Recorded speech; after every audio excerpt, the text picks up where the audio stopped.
which is like tropical for here. But we are gonna go on and record this session so that we can put it on our GEG YouTube page, because we found it's very valuable for other people to be able to, if we're already doing it, we might as well record it. And if it helps one other person, then, that's what we're here for. We're here to help you and help other people, love Google tools as much as we do. I think all the time, I cannot imagine what we did in education before Google. There's so many wonderful things about Google that I can't imagine doing it without it. When somebody sends me no offense if you still do this, but at our school, that's basically all we use. And so if somebody sends me an email with a Word doc attached, I'm like, it would be so much easier if you would just share the link. So anyway, there are all these things that you can learn from Google that we want to make sure that you know about. No matter what your range is, you know a lot about Google tools or you don't know much. We're going to try to hit the gamut, because that's it's hard to know what you know, but we want to share a variety and even a few tips and tricks that you might not have known. So there's so much depth to the Google tools. We're going to try to catch as much as we can. All right. Do we think everybody's here? Go ahead and start, Bill. Yes. Okay. All right. My name is Tana Martin. I am the librarian at Tanana Middle School. So that's the world that Islands look through, is a librarian. I am at Tanana Middle School. It is not a joke. My daughter thinks that they named the school after me, although our school's been there a lot longer than I have. This is my 4th year there. I did teach 2nd grade way back in the beginning of my career. I've been also an elementary school librarian. So, but right now I look through the lens of a middle school librarian. And then Chelsea. Yeah, good morning, everyone. My name is Chelsea Hurst. I work for the Yukon-Koyukuk School District here in Fairbanks as an instructional technology supervisor, so like an instructional coach. And then I'm also a Google certified trainer, so I do a lot of things with Google. And then both of us have our email address and Twitter handle on there. So if this session leaves you with any questions, or if you just want to connect and share your great ideas, you can reach us there. And then to start, I know some of you guys are in a room on VTC, so you may not have access to the chat box. But for those of you who do have access to the chat box, go ahead in the chat first, introduce yourself. So what is your role at the Delta Greeley School District? And then let us know on the sheep scale, how do you feel today? So I know we did this with our teachers at Yukon-Koyukuk School District last week. We had 2 weeks of in-service, and it was a really mixed array of how everybody felt with all of the learning going on, all of the new things, that everybody's been putting up with COVID and all the restrictions. So introduce yourself in the chat and let us know, how are you feeling on this sheep scale? And then Delta Greeley, are you guys in a work day today, or is this all voluntary if you guys are here? Because I know both YKSD and Fairbanks has the day off today. This is a PD day, a normal PD day for us. Nice. Yeah, good morning, Amanda. I was wondering what you were doing in Delta, but feeling pretty good for a little vacation number 2. Good morning, Holly. Sped 6th through 8th grade. Sheep number 6. Tana, if you had to pick a sheep, Tana, what sheep would you be? I think I'd be a mix of 8 and 9 right now. Yeah, I'd say I'm a 9. Yep, I'm always excited to talk to other people and share what we know and find out what everybody's doing. So yeah, I don't know. I kind of stay on the 9 side of most of life. Good morning, Nicole. Nicole is a 3, so maybe she's feeling a little clouded right now by everything going on. Lindsay, good morning. Ooh, coding teacher. Awesome, Lindsay. I would need to connect with you because I do a lot of that stuff for YKSD. She's a number 4. It is still early in the morning a little bit, kind of 10 o'clock. So maybe she's ready to, go to sleep again in her classroom. That's awesome. All right, well, good morning, everyone. We're so glad that you are here. We're excited to share with you guys today and join in on your school district's PD. All right.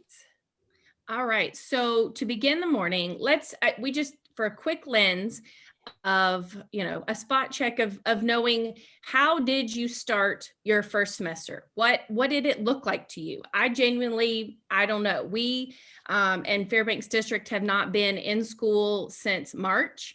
Our elementary kids start on, elementary kids start on tomorrow on Tuesday. Middle school kids come back the next Monday, and then our high school kids come back the next Monday. So the way I look at school right now is all online. So if you'll share in the chat, what is it that your first semester looked like? Or you can, unmute your mic and share. Mhm. Like, for example, in YKSD, our situation's been super interesting because none of our villages, the homes, communities don't have Wi-Fi. So we've been in person as much as possible. But then if there are cases, we move to remote packets or offline Chromebooks. So what are you guys doing in Delta? Is it the same throughout, or different schools doing different things? Let us know in the chat or unmute your mic.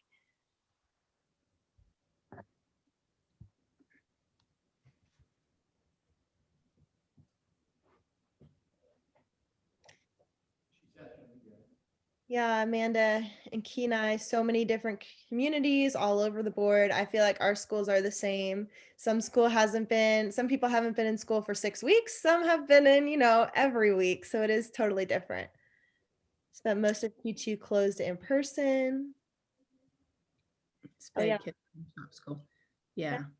Tana, Well, I should say the disclaimer, we did have some kids, like we've been slowly in, like as a whole district, we've been out of school, and we've had some kids come back in based on certain qualifications. So I say we've been out, but it's not hordes and hordes of kids.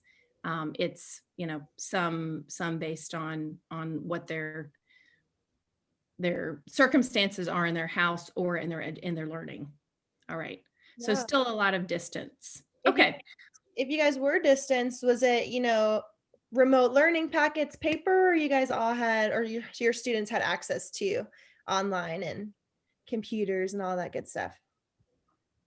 But at this point, it feels like it should be a utility and not just a luxury, because it is so necessary. Yeah, agreed.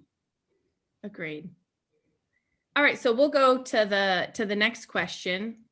Learning online picks makes it, yeah. We've only had a few really kids that have only wanted paper. So looking at how much we've had used technology, because what we're going to talk about is blending. It doesn't matter if you're in person or if you're remote and completely online, you're still going to use Google tools. And so how you use them and when you use them just depends, because the goal is to use Google tools to solve a problem, not just use a tool to use a tool. So Google tools can solve all sorts of problems and make things easier for you. Yeah. One-to-one rollout for COVID. Yeah. Yeah. So did we. Lots of collaborative docs. Yeah. As a staff and as kids, it's amazing how you can be collaborative. Are there any particular tools that anybody has found have saved them? Any circumstances of a time that you're like, oh my goodness, I cannot believe that I had not used that before, but because now we're in the circumstance, we are saved by the Google tool. Yeah, Jamboard, good. Google Forms, oh yeah, loved me some Google Forms. You have a Google Forms friend there. Tana's like the Google Forms guru. Yeah, love me some Google Forms. Lindsay, hey, if Lindsay, you feel free to chime into my section if there's something I'm missing that you used. Feel free to chime in. Yeah. Okay. Well, Yeah, so today we're going to talk about the concept of blended learning. So say, for example, before COVID, maybe you relied a lot heavily on paper, worksheets, or doing hands-on activities that don't involve technology, because let's be real, technology, especially if you're new to implementing it, can be a little scary to do sometimes. You don't know how the students will react, or maybe you don't feel so comfortable yourself learning it. But then, COVID-19 came and said, I don't care how comfortable you are with technology. All of you guys are going to be forced to learn it, use it every day. So it kind of pushed all of us out of our comfort zone. to teach our students at a distance, which honestly is great because I'm sure that some of us have learned some new things that we can implement into our classroom now that we are going back to school. So blended learning is the best of both worlds. So if you've, maybe this is dating me a little bit, but if you've ever listened to Hannah Montana or watched the show, she's like, you get the best of both worlds.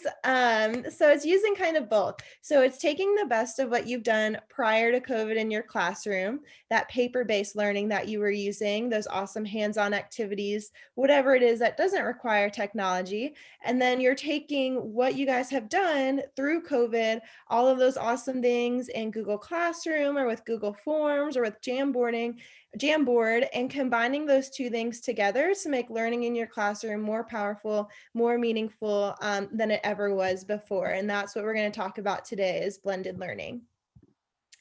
And then Tana. And then Tana, looks like you're on mute. Sorry, the dog was growling. Yeah, so we could spend hours and hours talking about a jillion different tools. So it was really hard to narrow what we wanted to talk to, but slides and forms and Jamboard seem to be things that are kind of stand out more to the two of us than others. Our GEG group has a wide array of capacity, but the two of us are better in slides, and Jamboard is her expertise. And then I love all things Google Forms. So that's what we're going to focus on today. Yeah, and we're going to kind of put it in the lens of blended learning. So how can we use these tools in a way that we can't use the things that we've already been doing with paper in our classroom? So I'm going to start first with Google Slides, and Google Slides is great for interactive learning. Now the bit.ly link to our presentation is in the chat box. All of these pictures here are connected to resources. And Tana just posted that again, thank you. So I'm not going to open them up, but these can be, great little places for you to go explore later and research yourself because they're all hyperlinked to these resources here. So the first one, Google Slides is great for making choice boards or learning menus. Like say, for example, this one right here is a project. And for the project, students need to pick, an appetizer, an entree, a side dish, a main course, and create all of those different things. And under here, it's hyperlinked to, for the appetizer, maybe they have to record something. And if they click on that, it shows them, let me just click on it. And I may have, let me check my share settings again, because I'm not sure. I think I shared the whole tab. Yep. Okay. So can you guys see my screen there? Digital menu for student creation. Awesome. Yep. So this is super great. It tells you how to use it. You can click on use template yourself, and then it shows you here for the appetizers. You can click on Screencastify and it tells them exactly what they need to do for this project, links a project rubric. So it's a really great way. And then it has back to menu. So if students get lost, they don't need to go through all of the slides, but just click on that button. It takes them back to the beginning.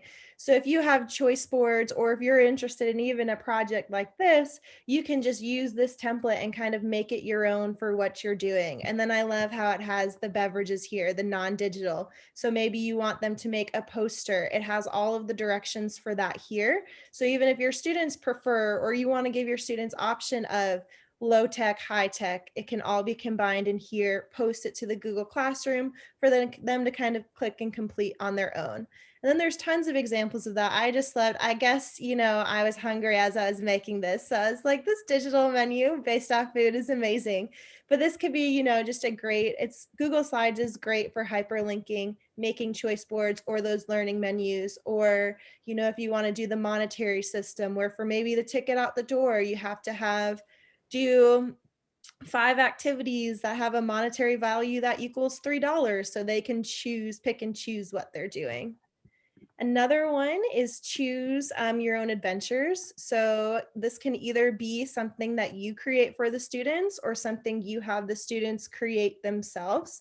And choose your own adventures are great in Google Slides, again, because of the hyperlinking. So we do here in YKSD a huge Iditarod reading competition. So kind of like AR reading and all of that, but we do it IDITA-Reads. So this one, students go through, excuse me, in present mode, and they can read the story and click, on yes or no of what they want to do, and it takes them kind of through the adventure. And oh no, like this student lost right away, they need to go back to the beginning. So this could be a great way, say if you're reading a novel with your students, and you want them to go through and create their own, choose their own adventure. Maybe they start with, whatever the beginning of the story is, whatever they comprehended, and then maybe you have them create their own ending that makes sense to whatever story you were reading. Or maybe, for science, maybe you're learning about chemical reactions and you want to have them, say, okay, can this chemical, what should you combine it with? Like, and then list another chemical and then whatever reaction it has. That could be a video on the next page of showing what happens. Different things that you can have your students be creative with that.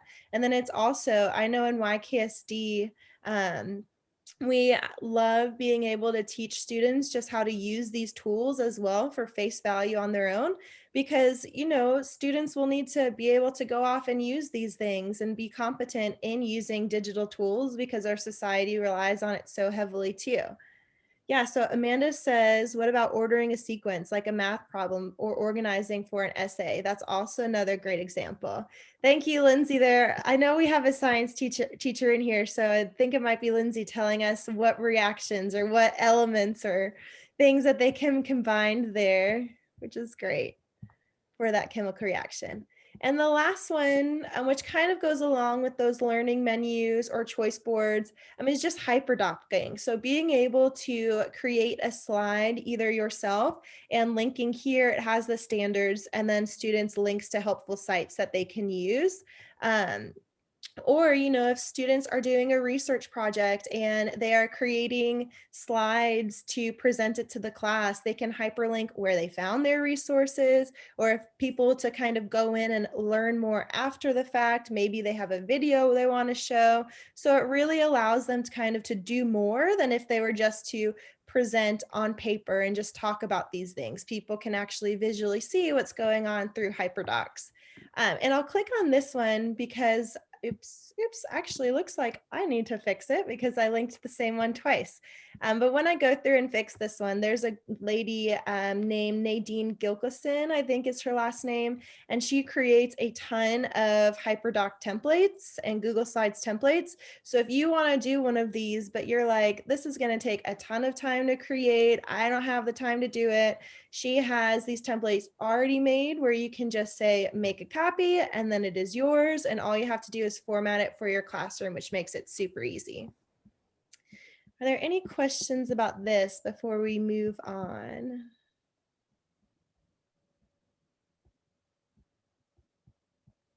Awesome.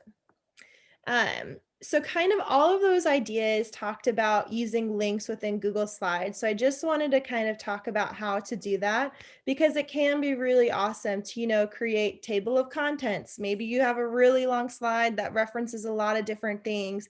You can make a table of contents so they don't have to jump to every single slide, but they can pick specifically where they need to go. And that goes also for this second example. So say you want all students collaboratively working on a Google slide deck, but you want to assign each student their own individual slide.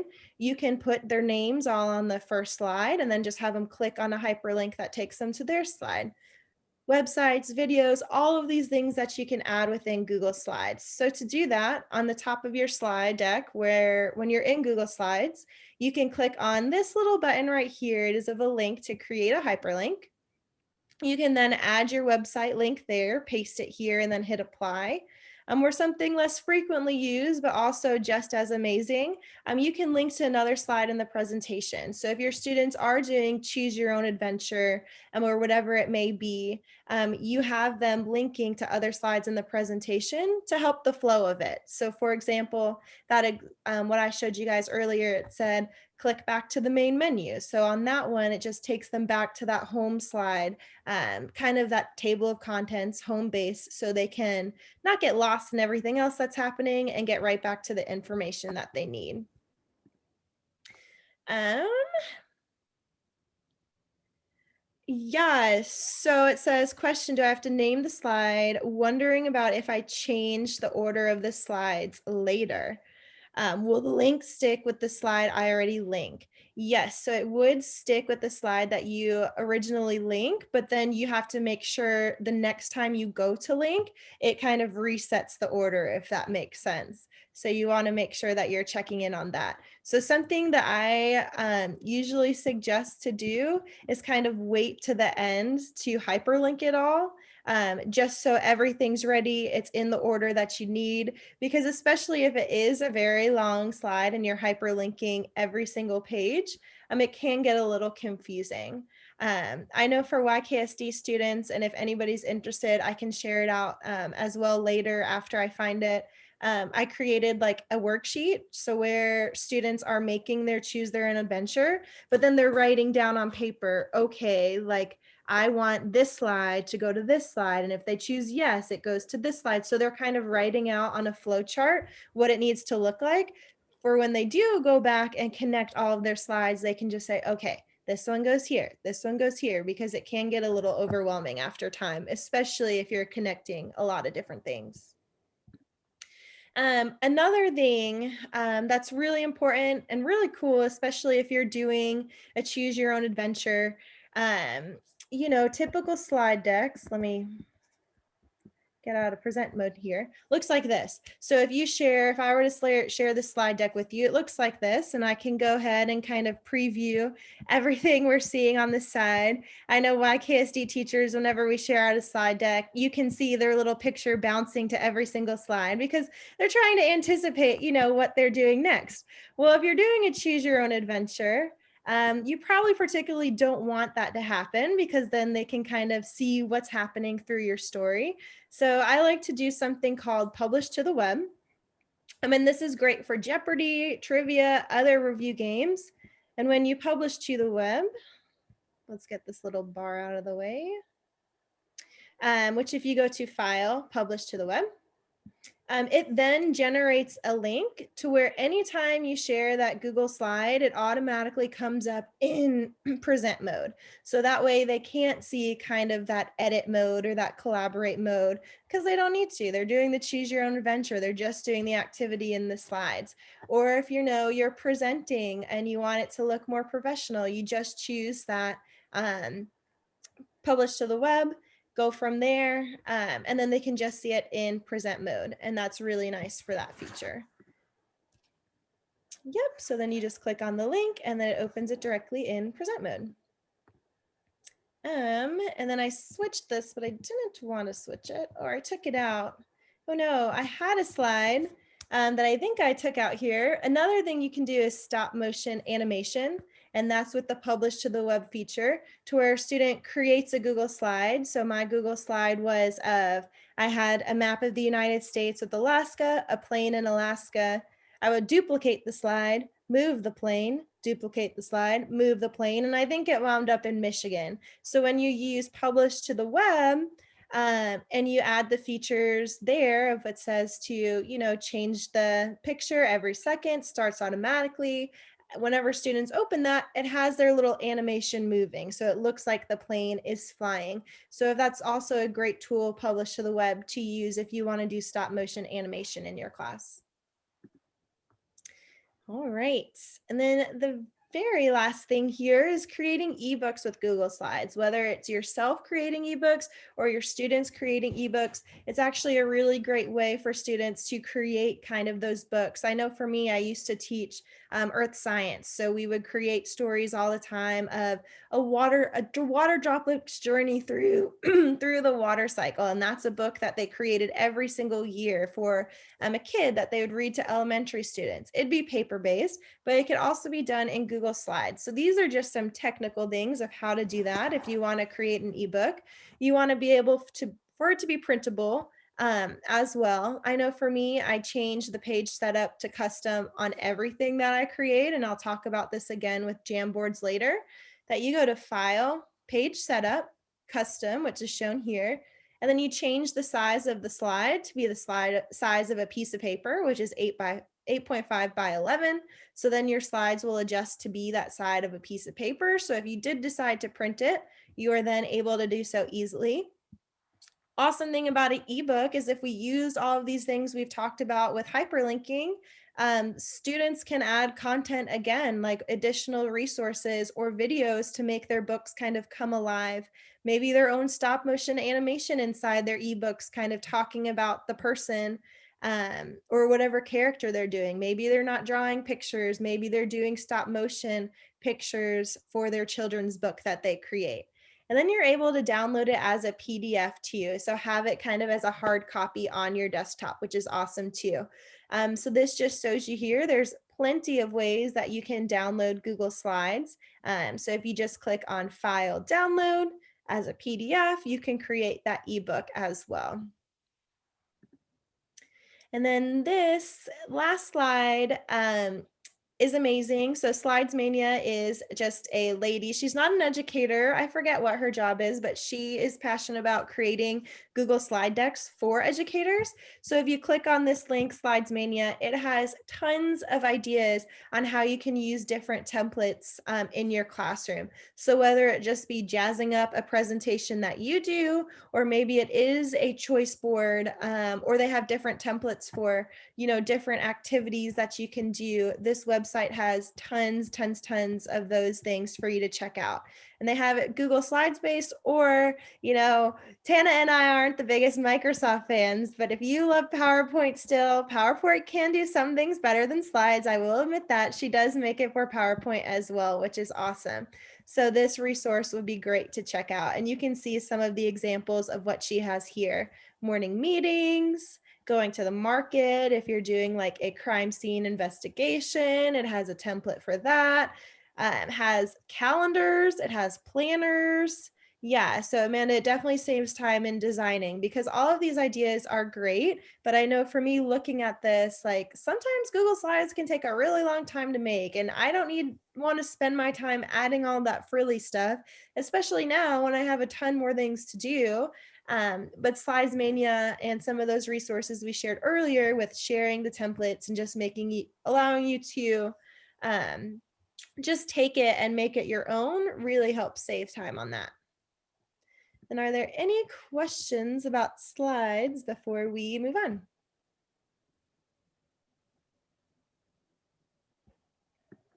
Awesome. And this, isn't absolutely everything that you can do with slides. We can probably talk 2 hours about every single tool because there's tons of ideas.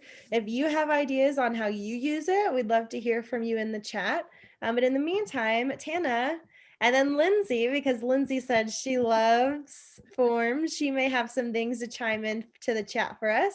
We're going to move on to Google Forms.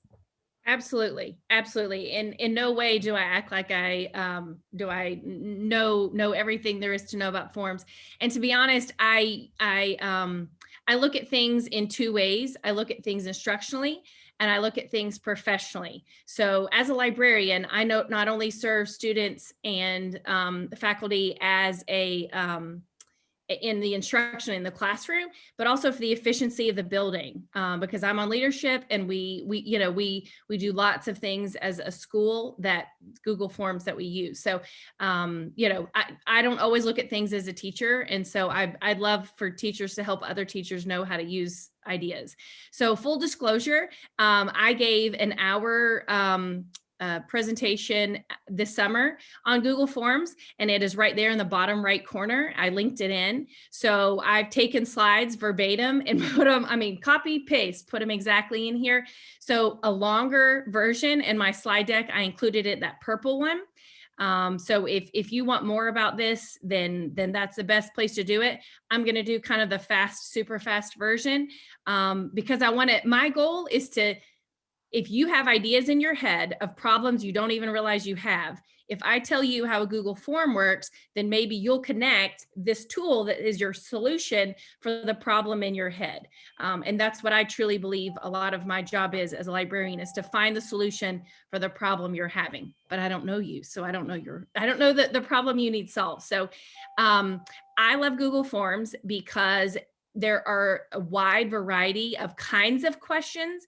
It's not just short answer, long answer. There's all sorts of ways where you can click boxes. You can, multiple choice where you only have to click one box, or you choose like a columns and you can click here and here. You can click more than one. The truth is you have to get in there and play with it. Don't be afraid of it, and don't feel like you're going to mess something up, because it's just a computer. You just move it around and you delete it and you're done. I do like that as Forms has evolved, there are a lot of autofill options that have never been there before. So like if you start typing option 1, it kind of automatically knows you want option 2 and option 3. So it's very intuitive like that.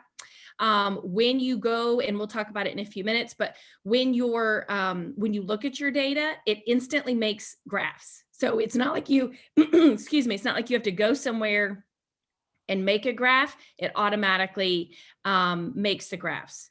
You know what? I don't know if there are templates for Forms. I've actually never looked for that. I was thinking about it when Chelsea was saying about the forms, the templates for sheets, and I'll write that down. And if I find any, then, and maybe Lindsay knows, okay, good. She says, yep, good. So I have not actually investigated. I should, because I'm all about copying somebody else's work and giving them credit where credit's due. There's no sense in reinventing the wheel if somebody else has done it. Okay. Yes. Oh yes, Amanda. And you can, that's absolutely, it's a good point. And I don't think I actually included that in here. I created a survey for all my kids to fill out, all the kids in the school, about their favorite kind of book.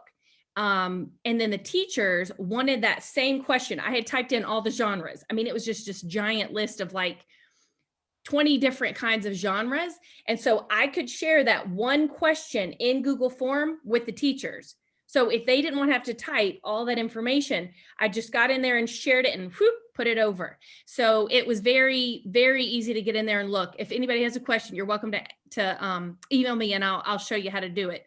But yes, you can share individual questions, or of course you can, just like Google, you can copy your form and somebody else can adjust it a little bit.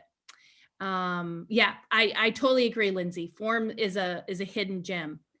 All right. And the responses, you get responses in so many different ways. We'll talk about that in a minute.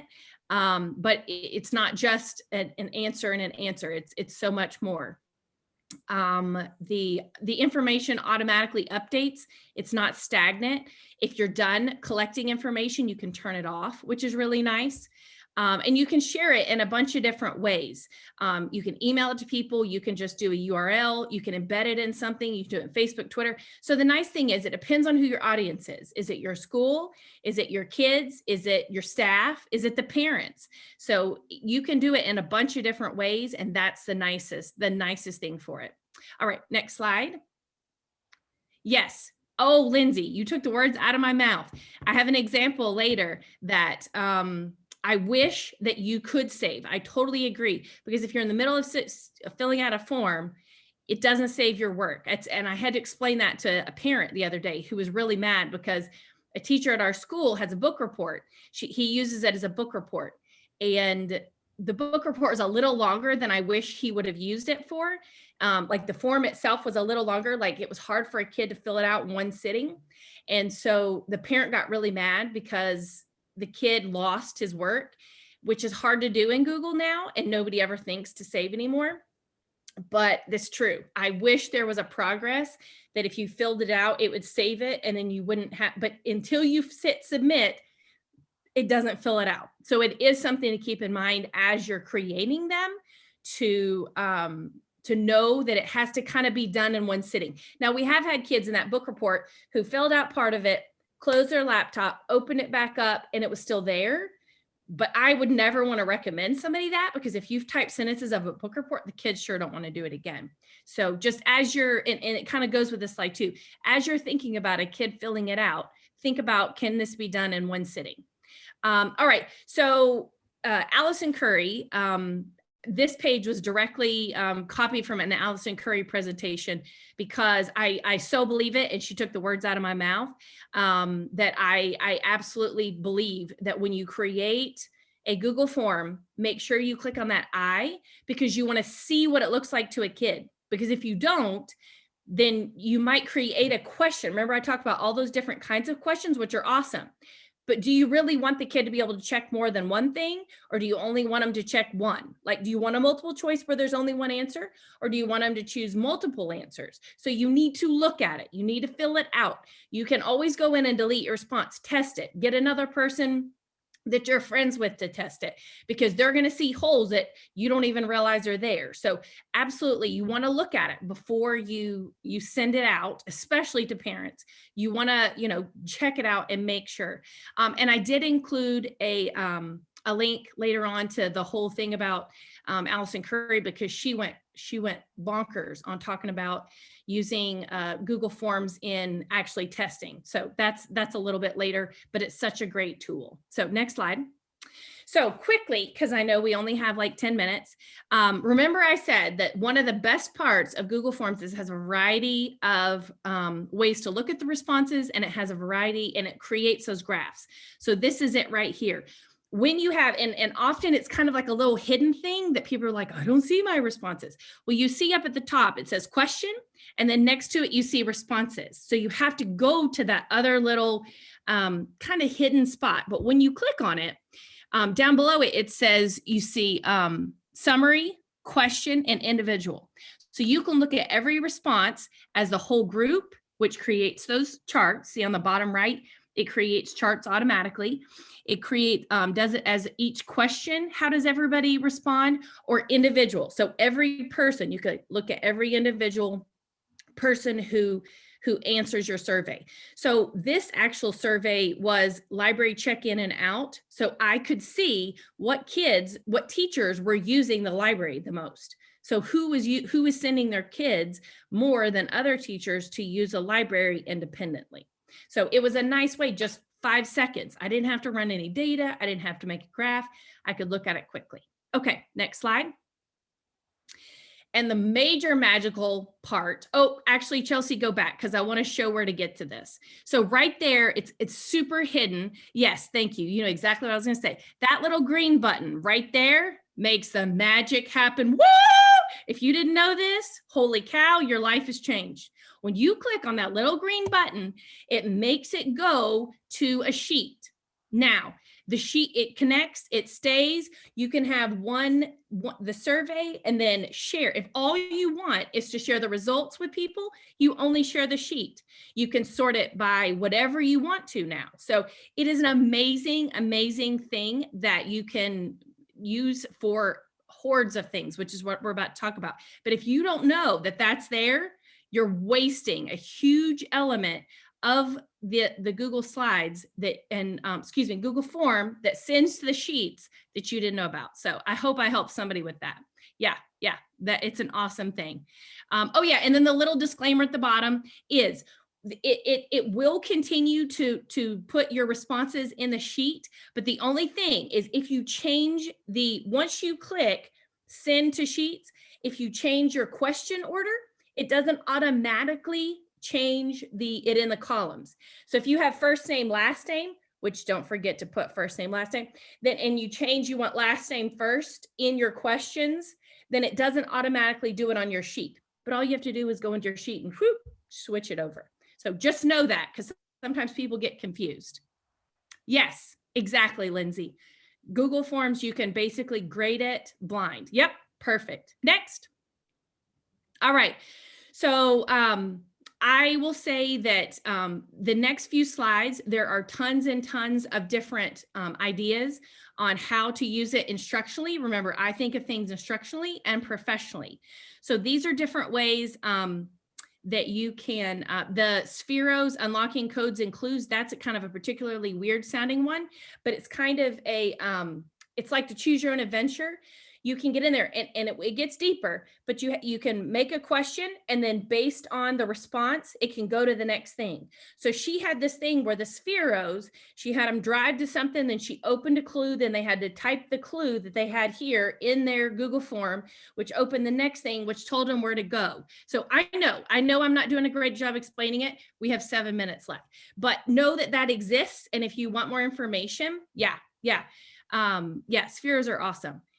If you want more information, then just let me know. Those other ideas are great ways that if you don't know how to use Google Form, and again, I'm not trying to get you to use a tool just to use a tool. I'm trying to solve some problems that you might not even know you have. So Google Forms in PE, that was one that I found a long time ago that I thought Google Forms in PE, that was weird, but they have some great ideas. Okay, next slide. All right, so I literally copied and paste. I'm a librarian, so I'm gonna give credit where credit's due. In the text down at the bottom, it's further explained, but as I was taking my level 1 certification, I'm like, yeah, these are great ideas. I'm totally copying and pasting it. So these were ideas on how to do it. Look at it later because I don't have time to say it all. Next.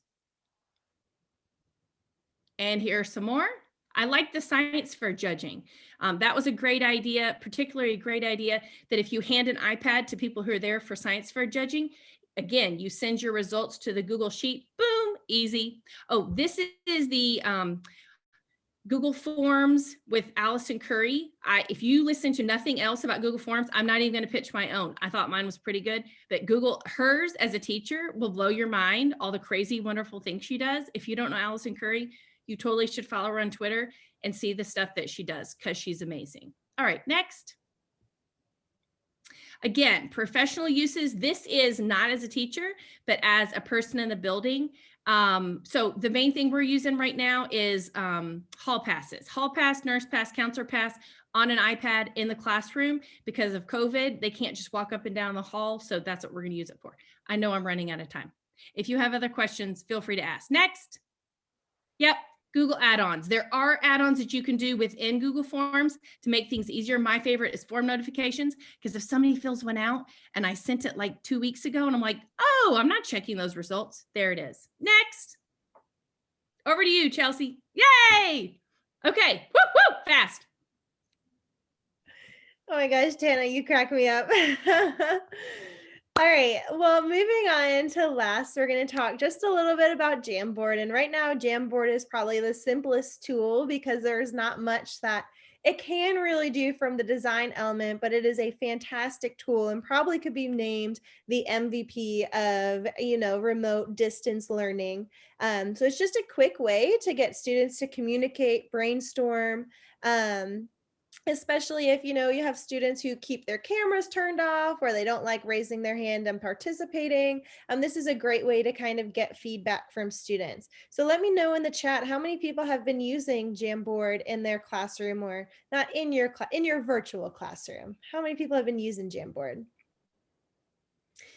I think kind of awesome. Amanda's using it. So the purpose of Jamboard is for it to be simpler. So it's not like slides where students can do a lot of crazy things. It's really just a hub of places for students to communicate, brainstorm, all of that good stuff. So it is a core Google tool. So when you go to your waffle, so that 3x3 box, it is in there where you can find classroom, all of those things, docs. So it's easy to find, and it's just a way for students to collaborate.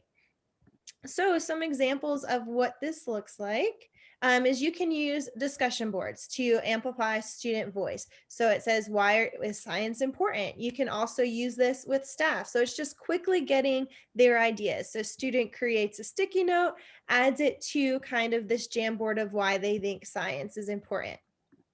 Next thing you can do is have students share their thinking or show their thinking. So students, if they do this on an iPad, there's actually a draw feature to where students can work out problems or write their answers physically with their finger if they have like a touchscreen computer. And on the Jamboard, it's like a virtual whiteboard. You can have 20 frames. So you can say, all right, Bill, you work out this problem on frame number 1. Lindsay, you do frame 2. Amanda, you do frame number 3. So you can see all of their work on the same kind of Jamboard or slide. And then you can use it as examples of saying, okay, this is how you solve it. And a really easy for informal assessment and creating just conversations in your classroom. Another way to use it is review. So I don't know about you, but there are tons of students in YKSD playing Among Us, and you can use that as a tool. This, for example, says, which is the imposter? So which is not the correct, equation that gets this answer? And students can drag their sticky notes or write, on there, or use the laser. There's a laser feature on here where students can go ahead and do that. Or students can highlight and underline different parts of a text that they have here. It's just a quick warm up to kind of get student thinking, especially when they're not, in an in-person environment, or even when they're in an in-person environment. This is now an easy way to get to see what all of the students are doing. It's not one person just going to the whiteboard and working it out. It is everyone doing it together, and then a very easy way for you to kind of see what they're doing. My favorite thing with Jamboard, and this is just a little GIF that's going to show. So this is me in a Jamboard or in a slide. So Slides Mania has this awesome template. I want to add it as my background as a Jamboard. So here I am in Jamboard. I can insert those photos and kind of go from there and then create it and then have students write on it. So when Jamboard first was created, the only backgrounds you can have was just colors. Then teachers, got crazy as making, Venn diagrams or different charts in their Jamboard, which is great. But when you do it right on the Jamboard, as soon as the students get in there, they're clicking all over the place. And all of a sudden your Venn diagram is like off the page and you can't use it anymore. So if you install it as your background, then it's stationary. Nobody can touch it. Nobody can move it. So the way I most typically do that is I take a screenshot on my Mac, which is Shift-Command-4, and then import it as my Jamboard background. And this video kind of shows how to do that. And then for background dimensions, I am all about page setup and making it the size I want it to be. If you change your Google Slide, like if you're going to create your template in Google Slide or Google Drawing and change that size to be 13.33 by 7.5, that picture then is perfectly added into your Jamboard background. And then I know sometimes, I would take screenshots and insert it in there and it's not the right side and you can't see it the way you want it to. So using those dimensions can be really, really helpful with that. And Tana. Yep. And then this is a GIF of an idea. You know how everybody had those graph papers and you could have different secret codes and stuff? This is an example of a way to do that, but on a Jamboard. So I thought it was really cool that you could incorporate it. And all those activities that you had for graph paper that you're like, how do I transfer it online? This was just a cool way that I found to do it. And, lots of teachers have things that they've used in the past that they want to transfer online. And that was one way to do it. And then, so then the next slide has tons and tons of resources that you can go to this Wakelet, and it has so many things, we've only scratched the baby surface. So make sure you check it out, because Jamboard has really revolutionized interacting with kids, both in person and online. Yeah, so Jamboard is a great tool to use as, a quick ticket out the door or a quick opener. But if you want to kind of get more ideas of how you can use this in your classroom and what it looks like, this Wakelet has thousands of ideas. And then they also have templates to where you can click on something somebody else has already made, make a copy, and then you're free to use it with your students. The one thing I know we're just about out of time, but the one thing that I will say, is that when you're making the Jamboard, so if you have your share settings, for students to write on it, it has to be shared to where everyone can edit. sometimes, when students are done doing their work, they finish their sticky, they get a little crazy with the draw tool, they get a little crazy with the laser, and they're no longer using it for instructional purposes, but to be distracting. So especially if you're at a virtual environment, like I know I work with students in our villages all the time on Jamboard, if I know I'm losing their focus, I go into that Jamboard and I change it from edit to view only. And then all of a sudden their laser doesn't work, their draw tool doesn't work, and I have regained their focus because they're no longer distracted by that. So that is a great way to, if your Jamboard gets a little unruly and your students are no longer using it for the purpose that you want them to, change the share setting, catch their attention, remind them of the expectations and what they're supposed to be doing, and then kind of scaffold that back out for them to, okay, I'm going to turn the edit back on. You guys remember what happens when you're not doing what you're supposed to. You no longer can use it, and kind of using that as a tool to help kind of make sure it's used appropriately, especially at a distance. And if it's your students' time and engagement is super important. So last thing we're going to do, we have some giveaways, some prizes to give away to you guys for being here today. But before we do that, I just want to say this was just an hour of your time. Our session is about over, but if you have questions or if you want to help creating things instructionally, or if you have questions about anything Google and not just this, there are tons of ways that you can connect with us and 150 other Alaskan educators who are part of our GEG Alaska group to kind of ask your questions, share your resources. So these are all places that you can connect with us. So maybe you want to talk a little bit more in depth about something we did today and you don't have time, feel free either to reach out to Tana and myself personally, or to any of these hyperlinked areas here to get whatever help you need, because we are all figuring out Google tools together. Working through a pandemic is new to all of us, and I know everyone in their unique situations are experts at something Google, regardless of their, I guess, Google basic knowledge, because we're all using it differently to match our environments. So please, please, please, we'd love for you to join us and connect with us. And our next meeting is next Tuesday at 7 o'clock. Yes, we do. If you look on our website, we meet once a month, and you guys on video conference are welcome to join. It's a little bit more relaxed, where we save a little bit of time for professional development, but the most time to kind of talk with one another. And it's fun just, to talk with people outside of the four walls of your house about things Google related or not, because sometimes it turns into not. But we do have a giveaway for you guys. So we're going to be giving away this awesome Google water bottle.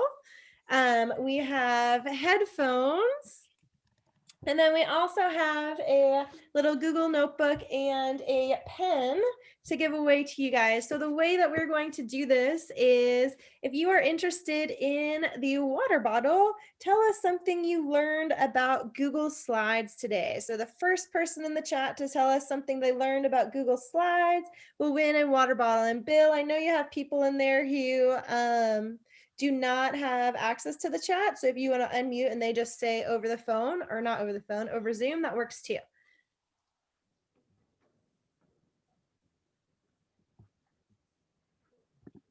So we have a water bottle just telling us something you learned about Google Slides. People have been exiting because the next session's going and some of them are presenting. Okay, so you know what I'll do? Bill, I'll send all these things to you and you can see how you want to hand them out. So Bill, I'll email you for just the address to send it to, and then you can hand those things out. All right, excellent job. And I thank you very much for presenting. Coming in on your day off is very important. Well, I thank you personally, and from those of us that are online. So thank you very much. Well, anything for you, because you do so much for ASTI. So hey, paying you back. Thank you, everyone. Have a great rest of your day. Thank you very much. Bye.